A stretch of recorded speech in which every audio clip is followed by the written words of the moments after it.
Welcome back. Telangana రాష్ట్ర ప్రభుత్వం అత్యంత ప్రతిష్టాత్మకంగా చేపట్టిన ప్రజాపాలన అభయహస్తం దరఖాస్తుల స్వీకరణ నేటితో ముగియనుంది.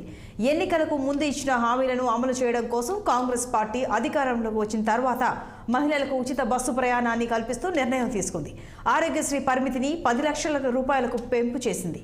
కాంగ్రెస్ ప్రభుత్వం మరో 4 హామీలను అమలు చేయాల్సి ఉండగా దీనికోసం ప్రజాపాలన కార్యక్రమం ద్వారా దరఖాస్తులను స్వీకరిస్తోంది.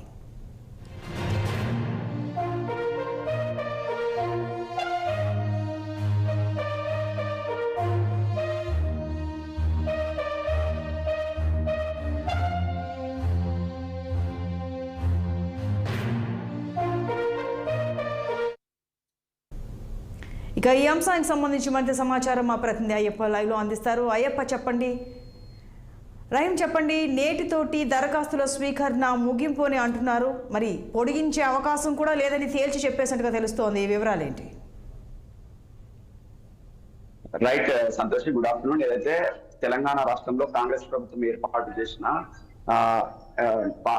ప్రజాపాలన కార్యక్రమం జోరుగా సాగుతుందని చెప్పవచ్చు. ఈ రోజుతో ఈ యొక్క పాలన కార్యక్రమం ముగించనుంది. అయితే ఎక్కువగా మనం చూసినట్లయితే ఉమ్మడి మహబూబ్నగర్ జిల్లా విషయానికి వస్తే మహబూబ్ నగర్ కావచ్చు, నారాయణపేట కావచ్చు, జోగులాంబ గద్వాల జిల్లా కావచ్చు, వనపర్తి కావచ్చు, నగర్ కర్నూలు, ఇలా ఉమ్మడి మహబూబ్నగర్ జిల్లా కావచ్చు, తెలంగాణ రాష్ట్రం కావచ్చు, ఎక్కువగా రేషన్ కార్డ్స్ సమస్య ఎక్కువ ఉందని చెప్పవచ్చు. చాలా వరకు ఎక్కువ అప్లికేషన్స్ గత ప్రభుత్వంతో పోల్చుకుంటే రేషన్ కార్డ్స్ చాలా మందికి ఇబ్బంది ఉంది. అంటే కొత్తగా పెళ్లి చేసుకున్న వాళ్ళు కావచ్చు, అలాగే పిల్లల ఉన్న వాళ్ళు కావచ్చు, రేషన్ కార్డ్ సమస్య అయితే ఎక్కువగా ఉంది.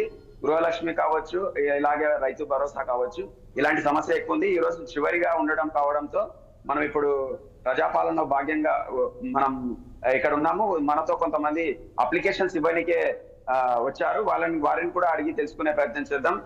అమ్మ చెప్పండి, మీరు ఎందుకోసం ఈ యొక్క ప్రజాపాలన కార్యక్రమంలో ఏ అప్లికేషన్ ఇవ్వడానికే వచ్చారు దగ్గరికి? ఇంకా మిగతా దాంట్లో పెట్టినది చెప్పండి. అమ్మ చెప్పండి, మీరు దేనికోసం వచ్చిండ్రు? అయితే ఇంకా మాతో కొంతమంది ఫిర్యాదుదారులు అంటే అప్లికేషన్స్ ఇచ్చే వాళ్ళు ఉన్నారు, వారిని కూడా అడుగుదాం. సార్ చెప్పండి, దేనికోసం వచ్చారు?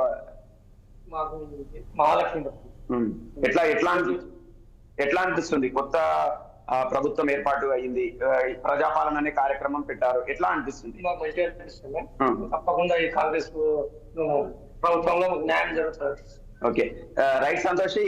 ఇది విషయము కొత్త కాంగ్రెస్ ప్రభుత్వంలో కాంగ్రెస్ మంచి అమలు చేశారని చెప్పి అయితే ఏదైతే ఫిర్యాదుదారులు ప్రజలైతే అంటున్నారు. కొంతమంది అదే ఏదైతే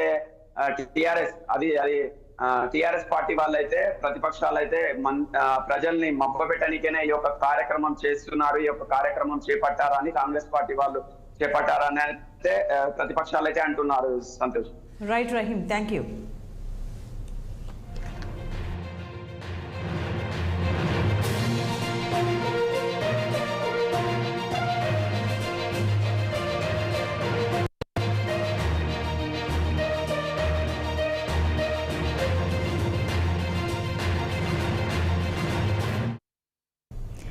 తెలంగాణ రాష్ట్ర ప్రభుత్వం అత్యంత ప్రతిష్టాత్మకంగా చేపట్టిన ప్రజాపాలన అభయహస్తం దరఖాస్తుల స్వీకరణ నేటితో ముగియనుంది.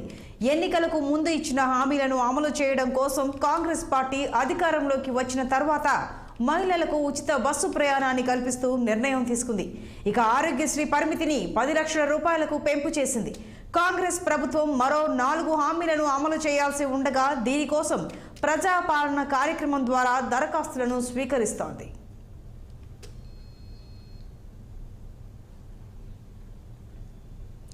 ఇక ఈ అంశానికి సంబంధించి మరింత సమాచారం మా ప్రతినిధి అయ్యప్ప ఫోన్ లైన్లో అందిస్తారు. అయ్యప్ప చెప్పండి, నేటితో లాస్ట్ డే అంటున్నారు దరఖాస్తులు స్వీకరించడానికి. అయితే ఇప్పటి వరకు ఏ అంశాలకు సంబంధించి అంటే ఏ ప్రాబ్లమ్స్ సంబంధించి దరఖాస్తులని ప్రభుత్వం స్వీకరించింది, అలాగే ఈ టైం కూడా పొడిగించే ప్రసక్తి లేదని పొన్నం ప్రభాకర్ కూడా తేల్చి చెప్పేశారు.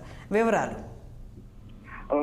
ఉమ్మడి ఖమ్మం జిల్లా వ్యాప్తంగా ప్రజాపాలన కార్యక్రమం దిగ్విజయంగా సాగుతుంది. ఈ రోజు చివరి రోజుతో కావడంతో అత్యధికంగా ఈ దరఖాస్తు చేసుకోవడానికి అయితే ప్రజలు ఈ ప్రజాపాలన కార్యక్రమానికి అయితే వస్తున్న పరిస్థితి అయితే ఉంది. పూర్తిగా ఈ 28వ తేదీ నుండి 6వ తేదీ వరకు జరిగిన ప్రజాపాలన కార్యక్రమంలో ప్రధానంగా రేషన్ కార్డులకు సంబంధించి ఇటు రైతు భరోసా సంబంధించి ప్రధానంగా అయితే ఎక్కువ వచ్చిన పరిస్థితి అయితే ఉంది. మరోవైపు చూసుకున్నట్లయితే మహాలక్ష్మి కూడా ఎక్కువ శాతం అప్లికేషన్ దరఖాస్తులు అయితే చేసుకున్నారు. పూర్తిగా ఏదైతే కాంగ్రెస్ ప్రభుత్వం ప్రవేశపెట్టినటువంటి 6 గ్యారెంటీలు కూడా సంతోషం వ్యక్తం చేస్తున్న పరిస్థితి. పూర్తిగా అధికారులు కూడా స్వయంగా పర్యవేక్షిస్తూ జిల్లా యంత్రాంగం, జిల్లా కలెక్టర్ అధికారులు కూడా మాట్లాడుతూ స్వయం సమన్వయం చేస్తూ ఈ కార్యక్రమాన్ని దిగ్విజయంగా ముందుకు తీసుకెళ్లారు.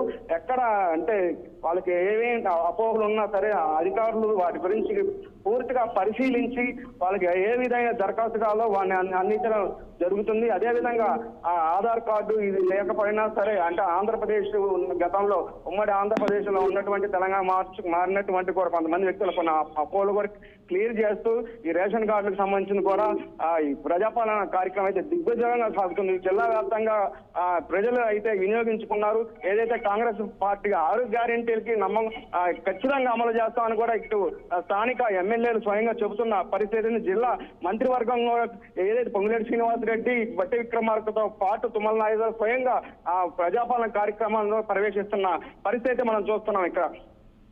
Yes right Ayyappa, thank you.